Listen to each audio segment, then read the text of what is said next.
Pandian store சீரியலில் அடுத்த வரை எபிசோடில் பாண்டியன் கோமதின்னு சொல்லிட்டு எல்லாருமே கோர்ட்டுக்கு வராங்க.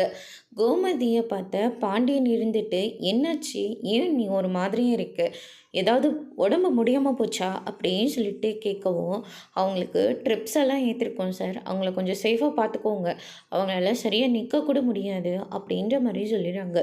இதை கேட்டோன்னு சரவணன், செந்தில், கதிருன்னு சொல்லிட்டு எல்லாருமே ரொம்பவே பதறி போகிறாங்க.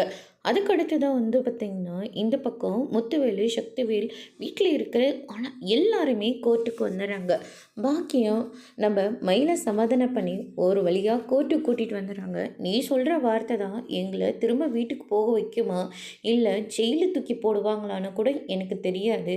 இல்லை நீ சொல்கிற ஒரு ஒரு நான் சொல்லி கொடுத்த மாதிரி சொல்லிட்டீங்கன்னா உன்னோட வாழ்க்கையை கூட காப்பாற்றலாம் அப்படின்ற மாதிரி பாக்கியம் வந்து சொல்லிடுறாங்க. தங்கமயில் இருந்துட்டு ஏற்கனவே பொய் சொன்னதுனால தான் நம்ம இந்த நிலைமையில் நின்றுட்டுருக்கோம். இப்போ இங்கேயும் வந்து பொய் சொன்னால் ஏற்கனவே அந்த குடும்பத்தை பார்க்கும்போது ரொம்பவே கஷ்டமாக இருக்குது. ஜெயிலில் போட்டிருப்பாங்க போல இருக்குது. அதனால தான் அத்தையோட முகம்லாம் வாடி போயிருக்கு. அவங்களால முடியல போல்.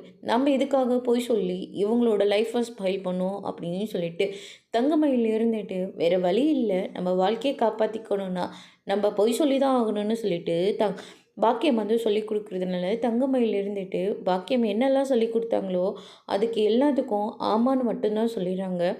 அதுக்கடுத்து தான் முத்துவேலும் சக்திவேலும் சொன்ன தீர்ப்பால் பாண்டியனோட குடும்பம் ரிலீஸ் ஆகி வெளியே வந்துடுது. மயில் இருந்துட்டு என்னை மன்னிச்சிடுங்கன்னு சொல்லிட்டு போய் நிற்கிறாங்க. பாண்டியன் ரொம்பவே கோவப்படுறாங்க.